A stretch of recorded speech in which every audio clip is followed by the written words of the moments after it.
Blog Talk Radio.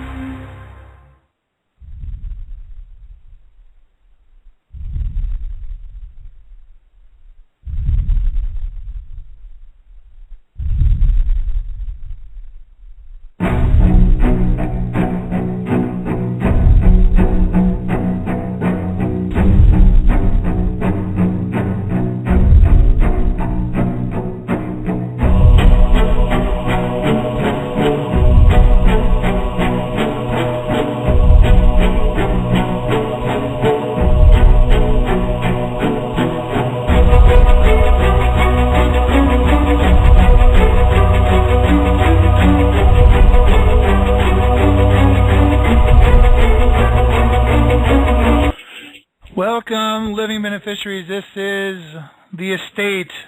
This is the House of Hidalgo show. Your host, Rick Hidalgo, also known as Eugene Richard of the House of Hidalgo on Facebook. And we have another sensational show for you tonight. This is just going to be another show that you're going to want to share with all your friends. If you know somebody that's really got some freedom issues going on, maybe they're a little bit rebellious, or they got something going on in their life that's difficult, maybe a little foreclosure issue, or I don't care what it is. I don't care if the meter maid's bothering you. I want you to call your friend up and get him on this show, because I got a guy coming on here tonight that's going to absolutely blow your mind. He's very good freedom teacher, and I'll introduce him in just a moment. I want to give out some information here. If you would like to participate in our chat, we do have an online chat session going. It's on www.blogtalkradio.com/South Dakota DP. That's like double play. So it's blogtalkradio.com/South Dakota DP. Also, you can find us on my official website. That's www.therockofsalem.org. That's therockofsalem.org.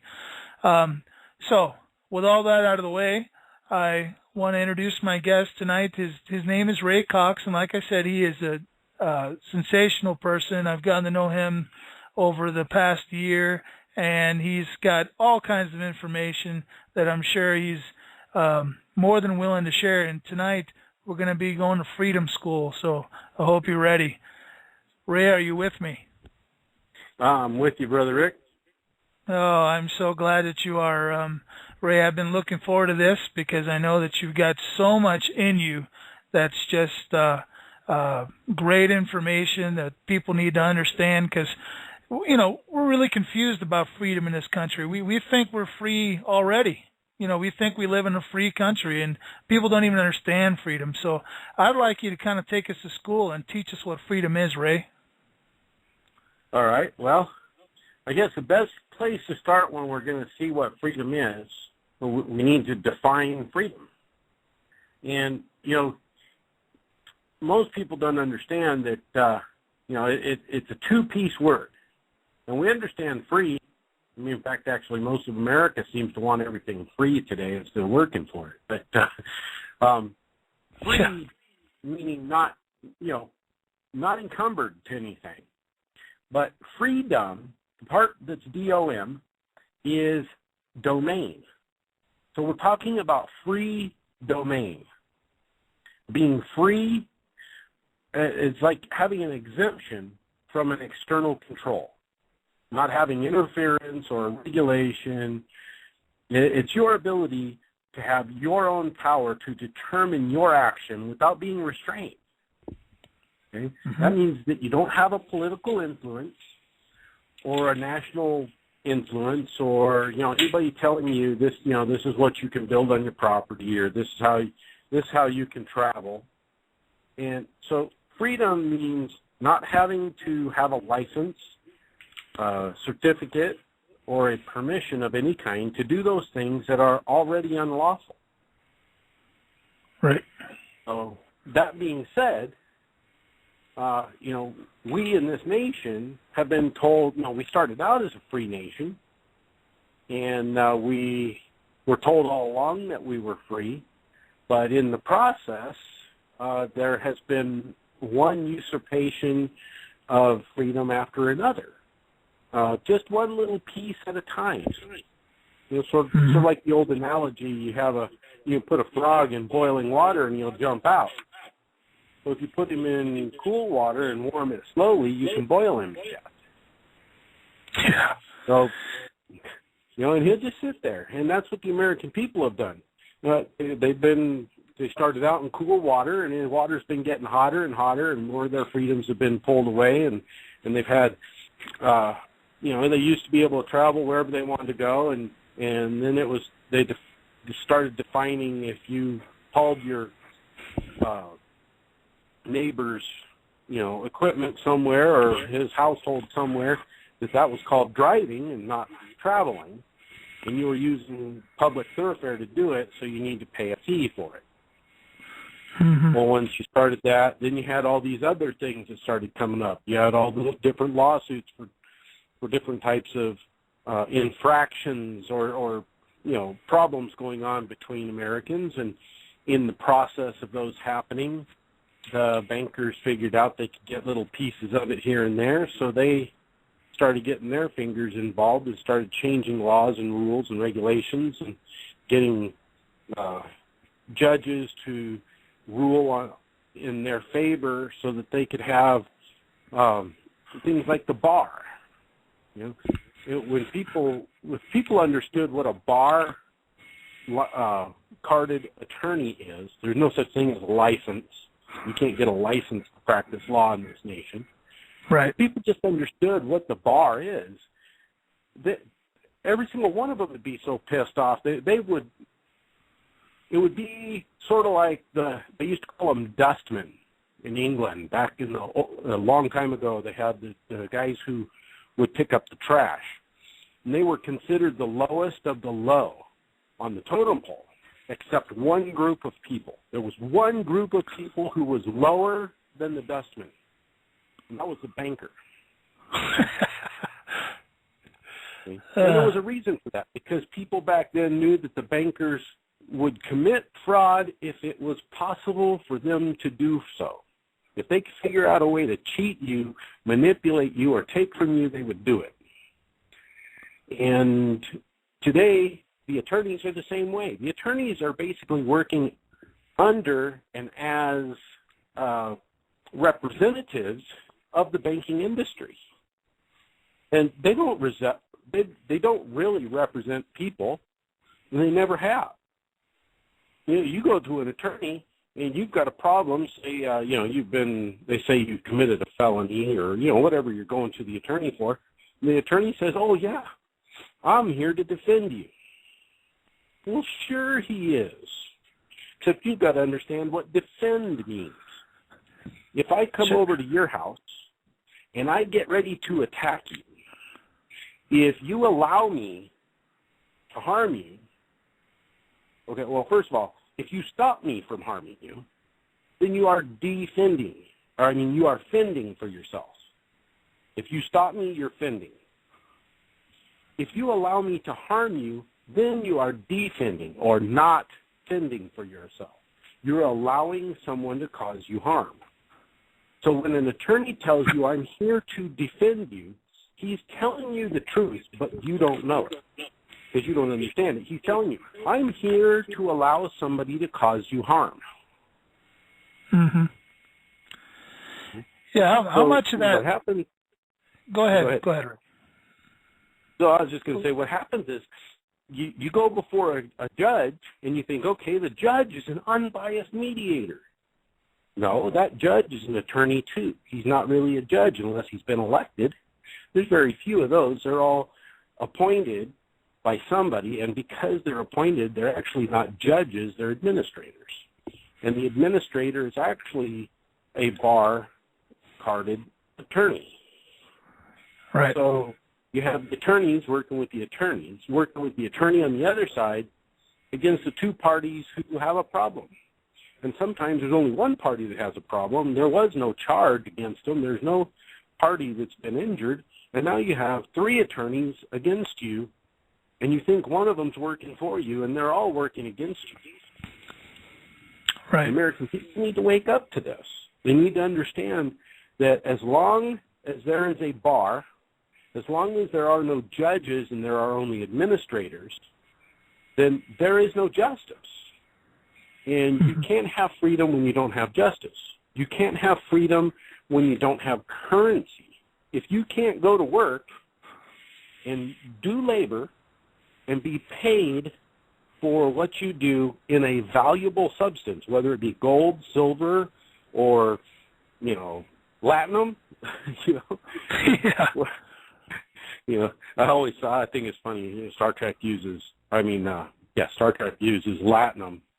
If you take the P off of platinum, you get latinum. But, we got to have something of value that we are laboring for. I don't care if they pay you in almonds and peanuts. At least it's something. Right. I would rather be paid a half pound of peanuts for a day's labor than 500 Federal Reserve notes. Right. Right, and just perpetuate the lie.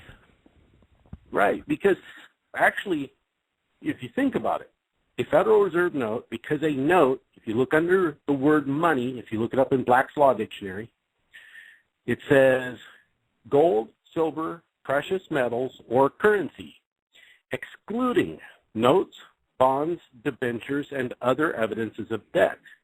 So a note, a bond, or a debenture is an evidence of debt. So if you have a $20 note, it's a Federal Reserve note, it's a debt. So if I hand you, let's say you work for me all day and I hand you $500 in Federal Reserve notes, I've handed you $500 debt. You're worse off now than you were before you started working for me. Right. They should all have a minus sign in front of them so people can understand. Right. Hey, Ray, I want to dive into something here. You talked about it a little bit. You're breaking down these words and you're making sense of these words. How much of our problem in America really comes from not understanding words or not understanding our own language? When I was doing some homeschooling, or I had a little bit of a chance to be a principal of a Christian school, and we were using a curriculum that provided this study in etymology, which is the study of breaking down words and understand what they mean by their roots and so on and so forth. How much of the problem that we have in America would be solved if just every person had to study etymology? A lot, an unbelievable amount. And although I think we need to go a little deeper. I mean, when you study etymology, many of the descriptions of the words are also misdescribed. Okay, right. I mean, let's take, for example, this is the one that you see the most recently because people have started to understand it, and that's the word understand. Right, okay? right. If you look it up in etymology, it gives you the word under, okay, and it gives you the word stand. Well, it defines the word under as beneath something, and the word stand as a placement or a position. So it doesn't define to you that you are taking a position underneath something to understand.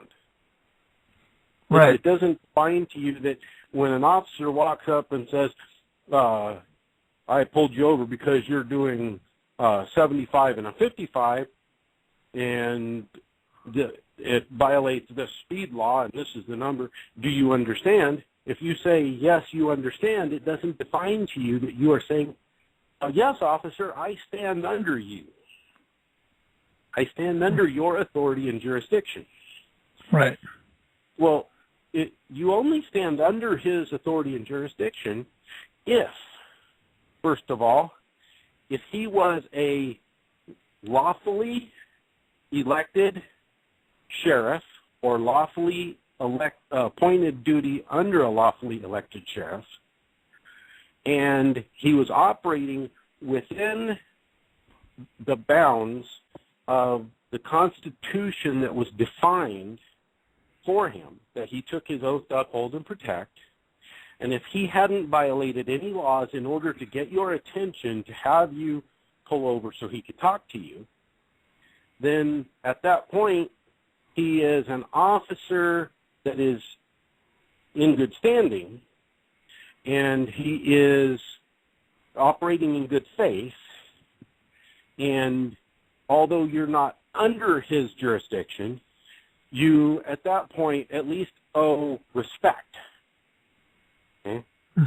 Right. And so you wouldn't say that you understand him. At that point, you would tell him, I comprehend the words you spoke. Can you define how those relate to me as an American, rather than the code that you quoted that is actually for Washington, D.C. only? Right. Okay. So all of the code, the U.S. code, the code of the Uniform Commercial Code, all of those codes that are uppercase letters, all present, they don't represent, they present a foreign fiction fraud that exists in the 10 square miles of Washington, D.C., and it presents them to Americans as if they are an authority in the states, which they are not, and they never were lawfully. Now, the problem that we have is that when the officers today pull you over, the first thing they do is they want to flip those emergency lights on. Well, when they use those emergency lights, they're for an emergency. And when they use them and it's not an emergency, they've just committed a felony. So the first thing that they've done, in your knowledge, is committed a felony because they're using emergency lights to pull you over, which is a violation of law. Then they come up and they don't ask you for anything. They make a statement. They say, license and registration. They don't say, can I have your license and registration, or will you show it to me? They say, license and registration. You might as well just say peaches and oranges. You know? And if you said that, they'll normally repeat it, license and registration. Okay, apples and pears. You know, do you want to ask me a question? Okay, I've got a question for you first. You just pulled me over using emergency lights. Do you have an emergency? Are you in danger? Is your person in danger? Do you need help? Well, no. Okay, well, please don't tell me that you're committing a felony to get me to pull over to get my attention. Please tell me that's not what just happened. Okay? So then they want to tell you, well, I pulled you over because. Or they want to ask you, do you know why I pulled you over? Well, heck no, I can't read your mind. You're committing a felony. Why the heck would you want to commit a felony and then ask me why you're doing something illegal? I can't comprehend that. So these, they're not really in their mind committing a felony, right? It's pirate policy to turn on those emergency lights, isn't it? What does the word policy mean? Well, there you go. Help me out. What does the word policy mean? Okay. Well, isn't policy a form of rule for a private individual or a private contract? Isn't that why you have an insurance policy? Because it's the policy of the insurance company to act a certain way under a certain set of rules? There you go. That makes perfect sense. They have a policy. Well, so what? If your policy violates law, it's still a violation of law. You can't have a policy that violates law. Right. Okay? Now that's like saying, well, can you license somebody to commit a crime? I mean, is there some school you can go to out there that you can pay a fee to? You go to this school, you get a certificate at the end of going to school, and you go down to the state and you get a license to commit a crime. Have you ever heard of such a thing? Well, that's what these bar attorneys have is this fraudulent license that to commit crime. An attorney has a license to commit crime, or they only have a card that says they're... I know. They got this little piece of paper on the wall that, Right. Yeah. They're a member of a club that commits crime and doesn't prosecute each other. But the fact is, you cannot go to a school or go to a class and get a certificate and pay a fee and get a license to commit a crime. So, correct. I mean, if you could do so, then you could go to a class, like say a weapons class. You could go take a weapons class and get a certificate. You know how to operate weapons, and you could go down to the state and get a license to shoot people. Right. If you could do such a thing. Okay? But you can't get a license to do something that's unlawful. Which means if the thing that they claim you're getting the license for is lawful, that means that it's lawful if you don't have the license. Right. Okay. Let's use, they call it marriage. Let's use marriage for an instance. Okay? Now, does anybody need permission from any person, place, or thing to be married if they're not a slave? That would be no. Yeah. And so if they're telling you you need a marriage license, then that alone is telling you that you're a slave. Right. Then, to top that off, they're going to tell you who you can get married to, because they're going to say, oh, well, we took this blood test and you can't get married to that person. Mm-hmm. And which you wait until this Obama death care stuff really gets moving.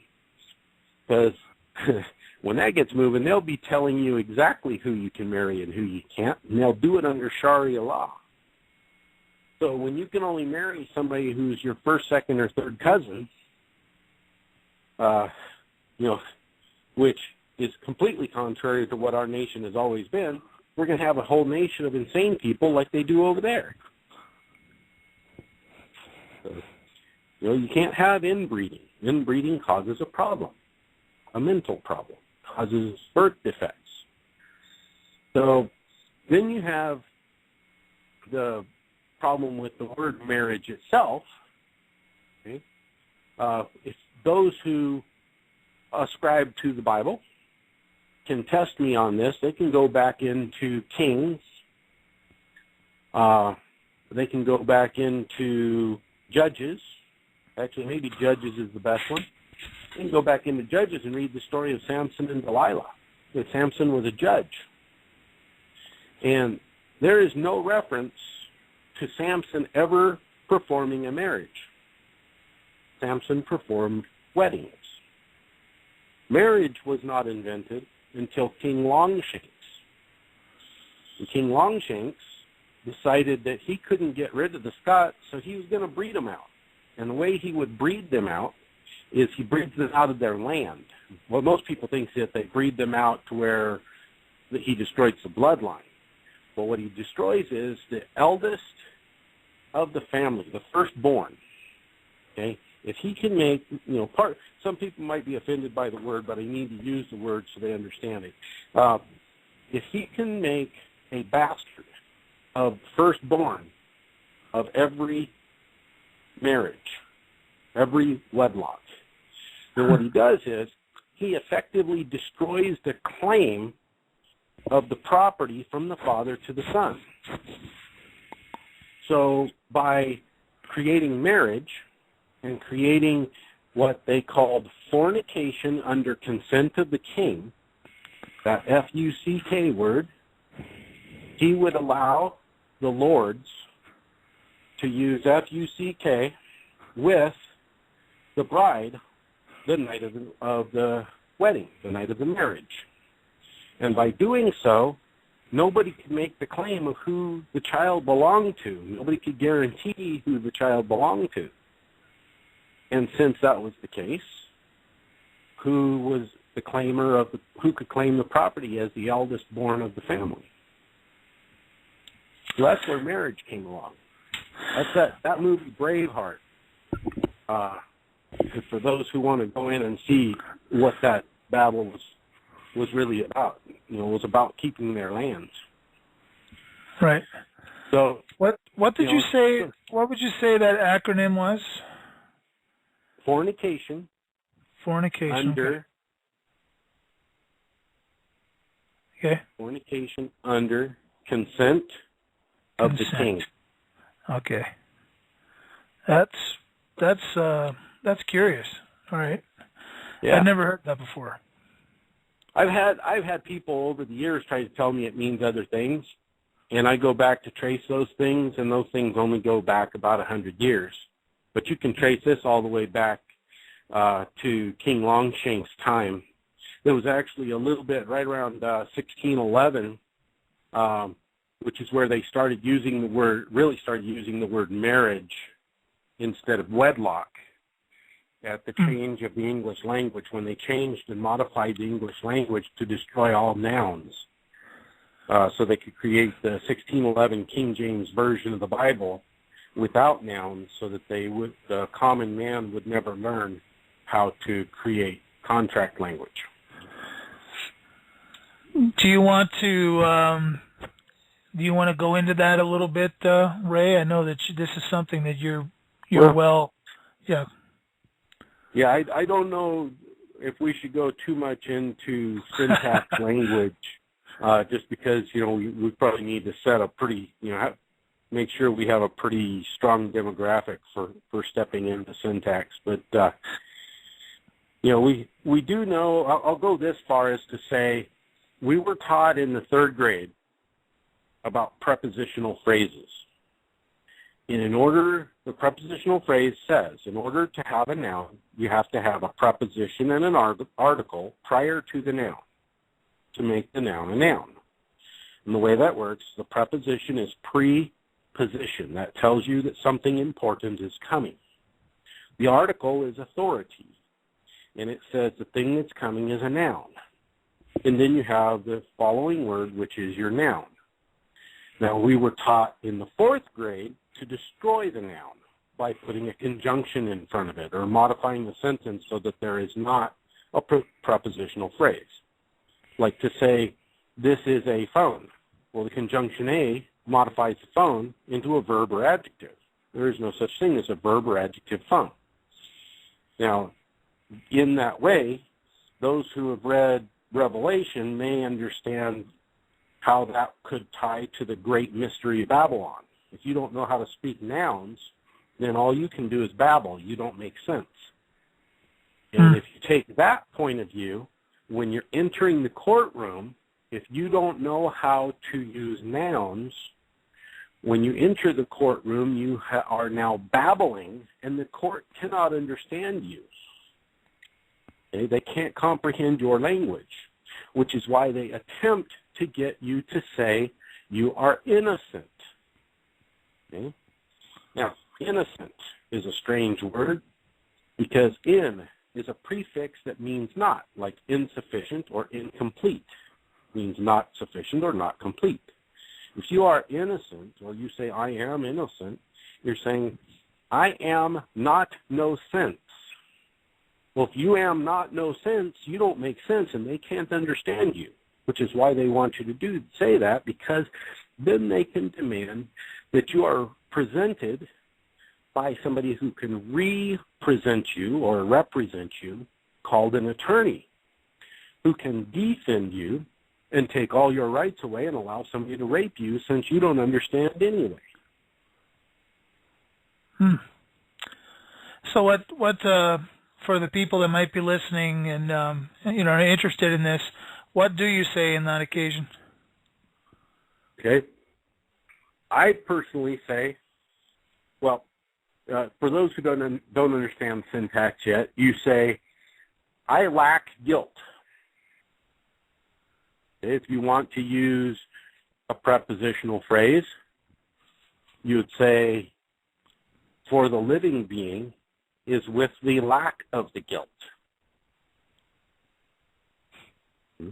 And as long as you're a living being and you refuse to be anything but a living being before the court, then you actually step out of the jurisdiction of their fiction, right, or what I like to call fiction diction. You step into these courtrooms and they want to say you're the all uppercase straw man, which if your name, you can look on your driver's license, look on your Social Security card, pull them out right now, look at them and see if your name's written in all uppercase letters. If it is, then that's a claim that that is a straw man that represents you. And when you go to court, they always use uppercase letters. When you go to the hospital, they always use uppercase letters because that's who they're charging it to. They're charging the debt to your straw man. When your name is all uppercase letters, that is a nom de guerre, or name of war, or name of death. Their claim is that you were born dead, or you were born but you died shortly afterwards. And normally the way that works is you were born, and they asked your parents to sign a certificate of live birth, which claims that you are a ward of the state, or you are living but a ward, maybe not of the state, but you are a ward. You are a financial instrument, a certificate, not a living, breathing soul. So then after 45 days, the certificate of live birth has not been claimed, which is like as if you had built a ship. The ship is birthed into the water. Okay? Mm-hmm. When the ship is birthed, it's a certificate of birth. And when it hits the water, they sign the certificate of birth. If nobody claims that ship within 45 days, they produce what's called a birth certificate instead of the certificate of live birth, which they do with the human. The new birth certificate is now a claim that the vehicle was found abandoned and that it was claimed by salvage title, right, to be owned now by the state entity that created the certificate to begin with. So you have a state that claims it owns a fictitious entity, which is an all uppercase lettered entity that they claim is you, the living being, but you can't claim you are the living being to them. Supposedly, that's the way they like it to work. And Ray, just to clarify what you're saying, someone's listening to this program and they're pulling out their birth certificate to see what it says.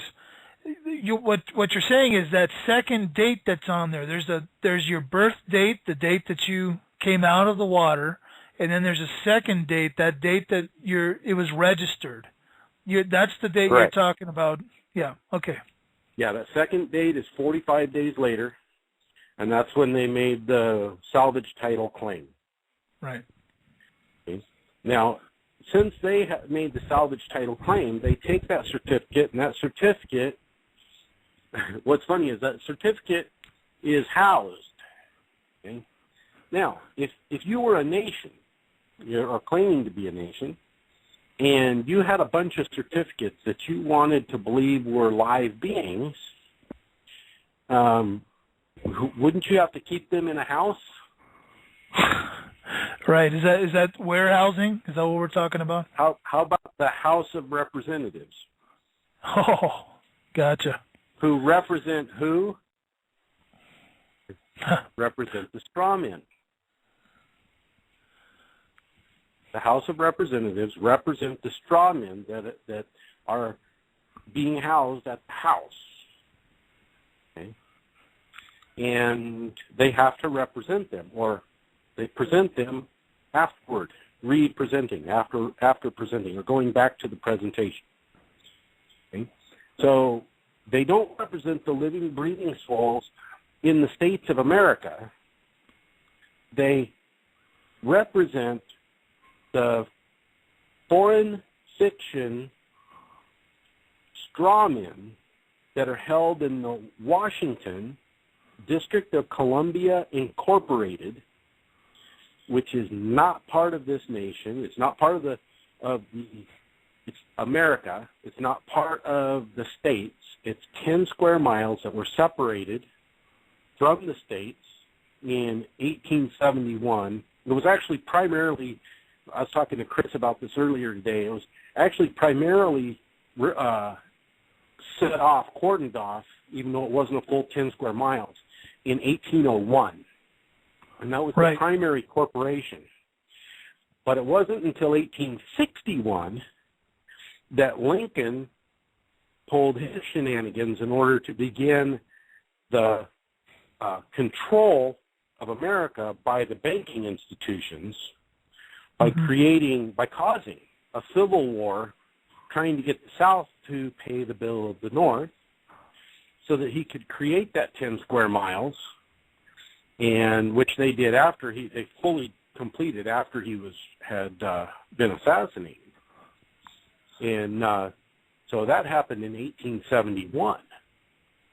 Right. So the Act of 1871, there's so many references. You can look up the Act of 1871 all over the internet. There's thousands of instances of people describing it. Yeah, you're right, and not just that, but there's a lot of people who will say that, oh, you're a conspiracy theorist. That Act of 1871, all it's about is just putting a government together in Washington for this area, for this territory. Well, if that's the case, I would advise people to look in the record. Just 6 or 7 months earlier, that's what they did. So why would they have to do it again? Not only that, why would they need the Act of 1878, where they took the officers of the government and replaced all of those positions to only be 3 positions, and those 3 positions were renamed. So now you have the President, the Secretary of State, and the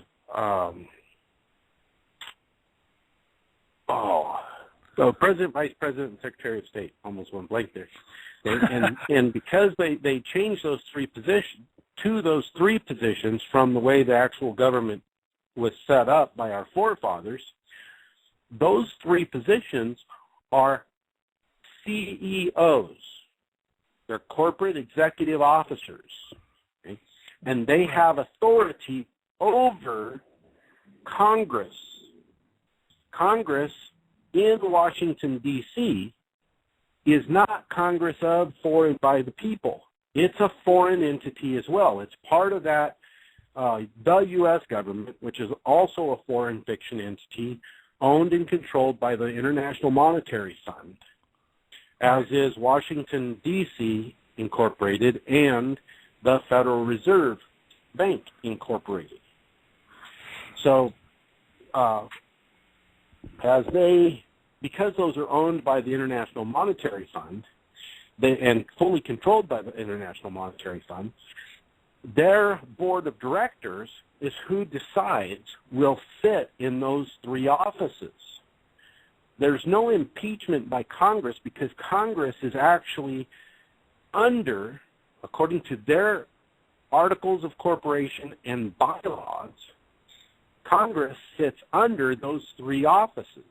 So they can't impeach them. They can't fire them. That can only be done from the International Monetary Fund. And let me support you on this a little bit, Ray. I totally agree with you. And in fact, it can be proven if someone wants to go prove it to themselves. And this is the real problem in America, Ray, is people don't want to prove it to themselves. Somebody tries to educate them, and they're, oh, no, that's a conspiracy theory, but they won't go look it up for themselves. But if you're one of those type that want to look it up for yourself, go look up the Bretton Woods Agreement of 1944, and it's all spelled out there. It even talks about the redistribution. Yep. Yes. Yeah, if you want to learn the steps that were taken that divided the government of the United States of America from the U.S. government, which is now a de facto corporation government. It's not our original government. It's not the de jure.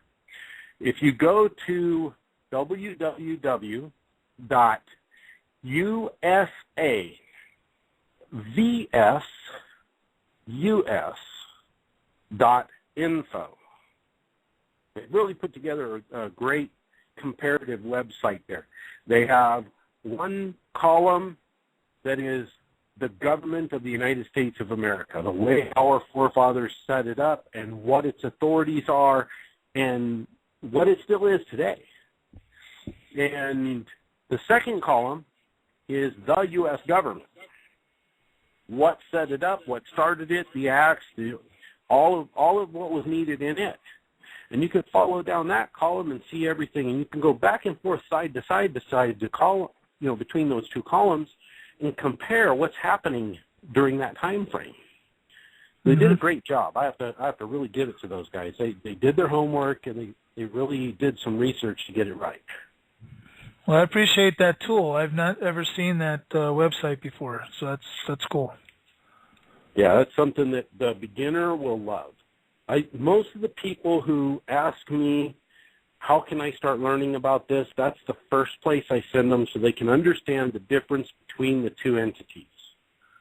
And once you can understand that the government of the United States of America is not the U.S. government, then it helps you to understand that the Treasury of the government of the United States of America is not the U.S. Treasury. And the Congress of the United States of America is not the U.S. Congress. It begins to open your mind so that you can begin to understand that you have two fully separate entities that operate on two fully different idea principles. One being our de jure, which our forefathers set up, which is based on we the people being the sovereign authority, creators of the government, creators of the Constitution, creators of the offices, which means a person holding the office of president would see the people, while he's in his position as president, would see the people as God because they are his creators.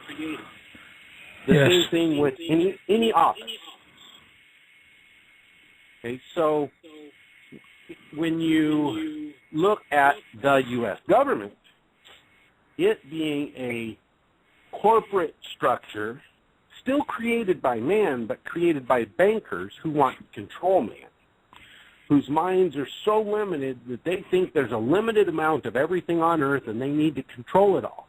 They have no comprehension of what creation is, of what the creative mind can do, how the creative mind brings into your life what you seek and need. And since they think there's a limited amount of all things and that he who has the most toys wins, they want to control every single being on this planet. And their disease of mind has them so disrupted and so confused that they think that they can force all people to be under their control, to be licensed to do all things. I mean, think about this. When, in the history of this planet, has it been against the law for you to protect your own life? And yet today, people are going to prison and even getting death sentences for that exact thing, for just protecting their own life. They didn't go out of their home somewhere and cause a problem.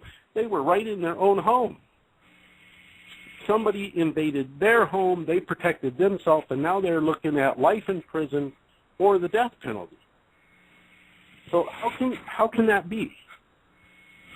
It comes because the American people have gone to sleep They've allowed themselves to be put into a coma. It's a drug-induced coma. It's caused by fluoride and chlorine, which mixed together cause chloride and fluorine. And the mixture of those chemicals in the brain, they attract aluminum. Fluoride is like a magnet to aluminum. So these people have been consuming fluoride. It goes right up into the brain because it's a metal, and it causes those places where your brain was supposed to attract monoatomic gold and monoatomic silver, and it's replacing it with aluminum. So rather than having the conductivity in your brain of the precious metals that allow you to think, allow you to have real cognizance, it's been replaced with aluminum that is not a very good conductor of electricity. It will conduct electricity, but not very well. And you're losing. It's like having your computer and you're transferring information from one disk to another, and when you do so, you have a corrupted disk, and you lose part of the file. So the file never operates properly, and that's what's happened to America. They're transferring information from one part of the brain to the other, and it's losing information because it's going through aluminum.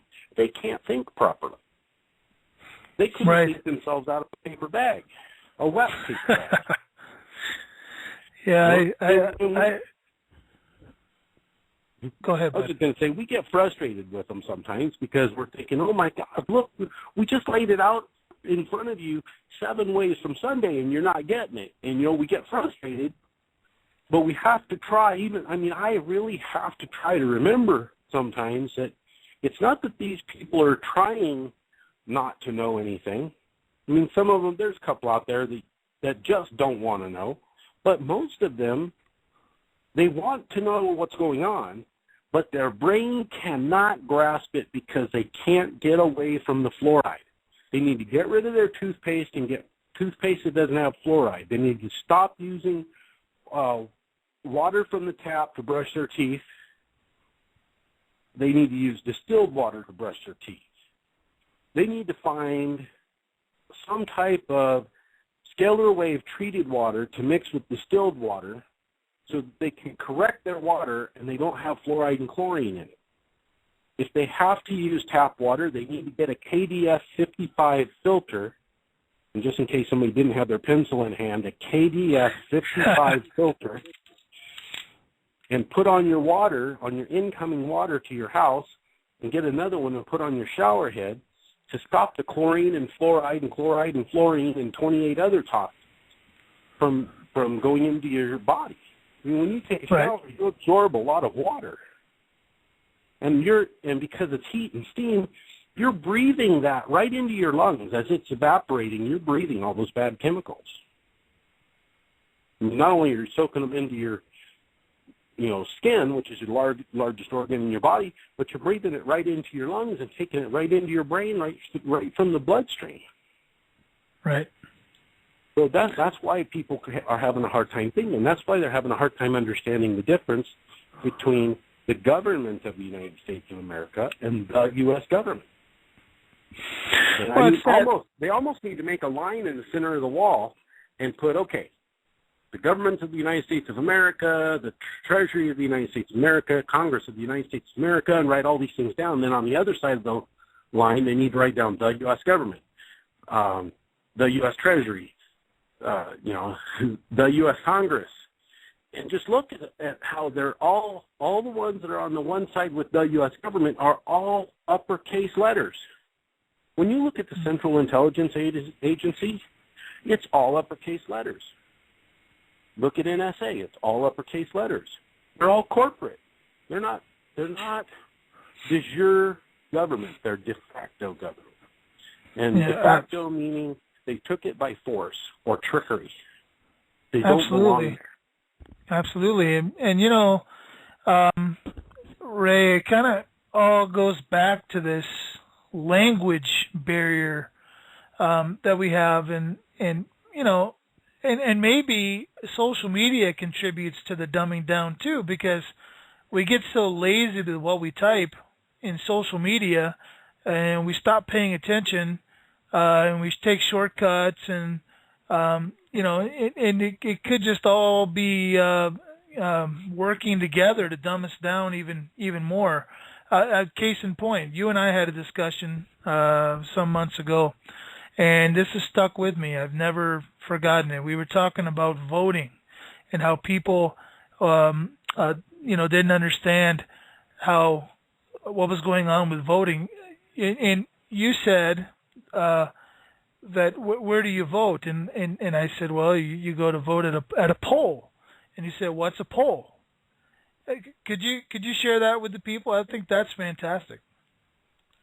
Yeah, it's in June of 1931, they decided that they would no longer have voting booths. Okay? And since then, when those elections came around that year, 1931, there was no voting booths, not a single one. There hasn't been a voting booth since. They have polling booths. Okay? And it's kind of trickery to the mind of the people, because the mind of the people doesn't say, oh, well, our government put polling booths up, so, why did they do that? Why did they take away our voting booths? They never ask that question.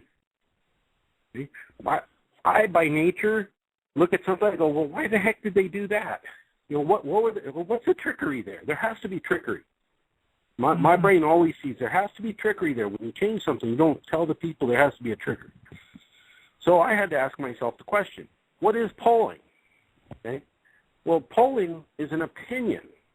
Okay? They take opinion polls all the time.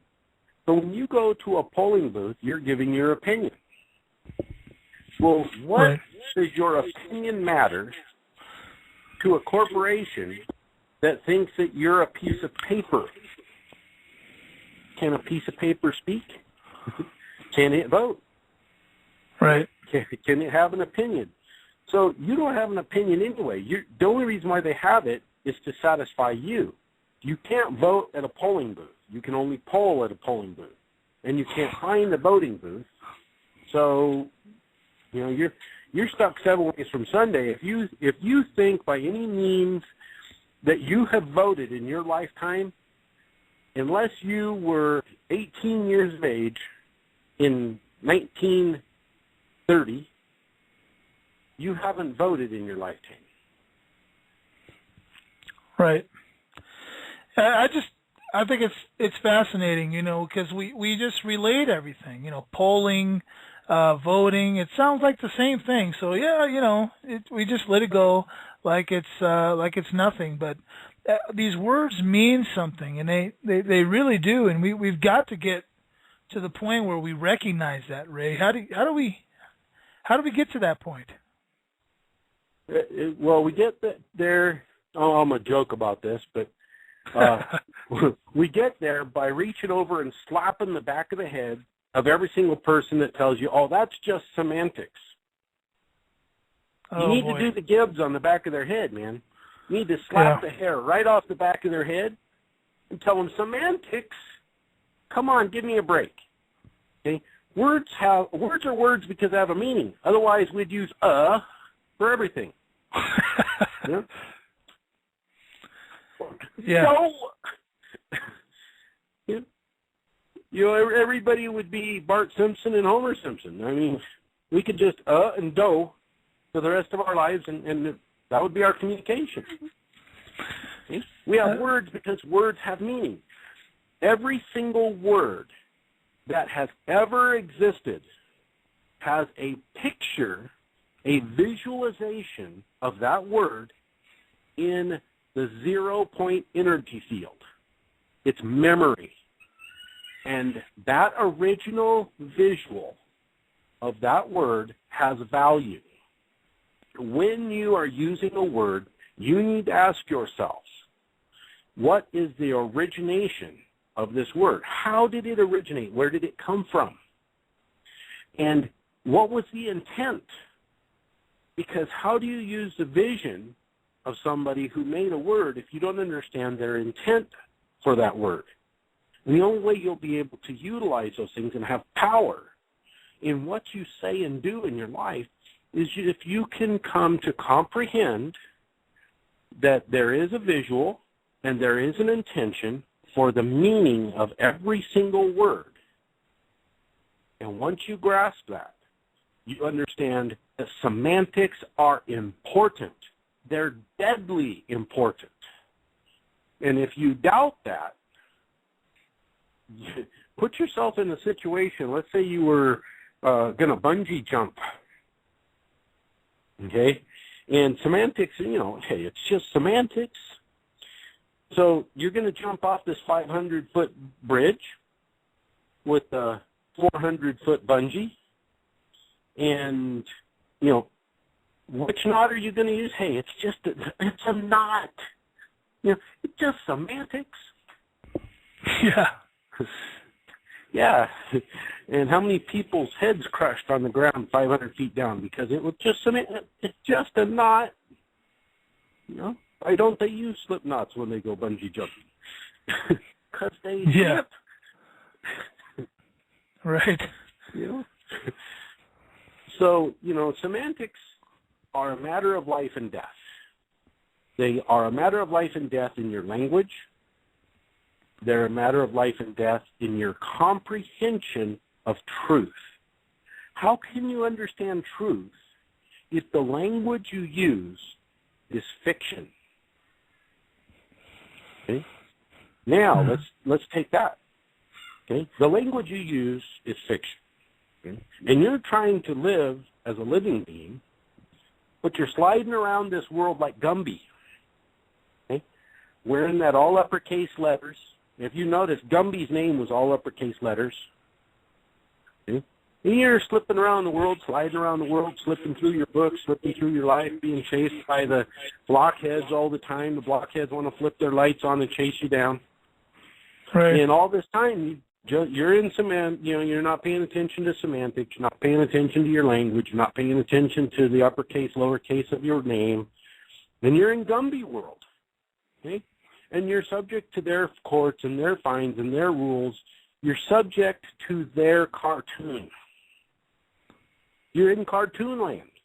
And until you take the time and the thought process to have constructive thinking, to have critical thinking, to have contrary thinking, until you take those steps so that you can step yourself outside of their cartoon world so you can stand in reality and you can look at their cartoon and now realize that it is a cartoon, and you know that that guy up there isn't a judge, he's an administrator, that he's wearing a black robe because he's mourning the truth of the law, because there's no truth in his courtroom, because he is under procedure, and the procedure that he follows is based on Black's Law 4th edition procedure, which says that there is no truth in a courtroom.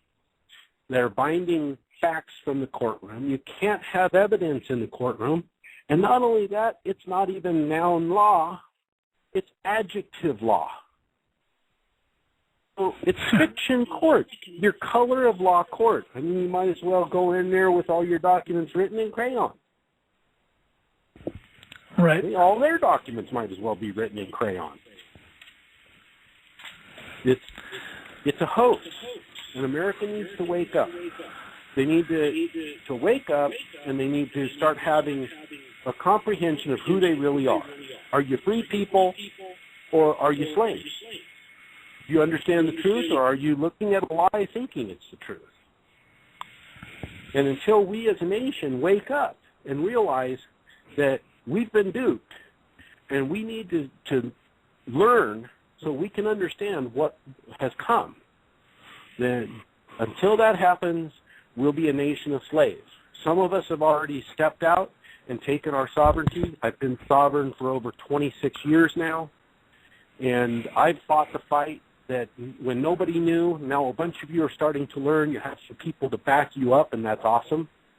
So just know that some of us are pioneers out here, and we've paid the price, a lot greater price than any of you have ever paid or ever will pay.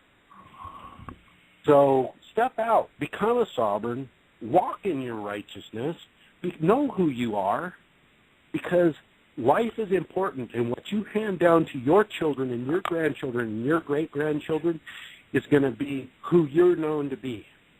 And how many of you are going to be known to be cowards because you wouldn't stand up? And how many of you will be known to be brave because you would stand up? Ray, I appreciate you being with us tonight. We're pretty much out of time. I'm going to give you another minute to kind of wrap, put a wrap on this, put a bow on it, and give a last stand, if you will. All right. Well, I'm going to say this way. Those of you who are Americans, who love your country, you're my family. You're my friends. You're the people I stand up for. You're the people that I give my life for daily. That I take the chance daily of somebody beating down my door because of what I'm sharing with you. I love you guys because you are my family. I've offered my life up in many ways for all of you because you are my family.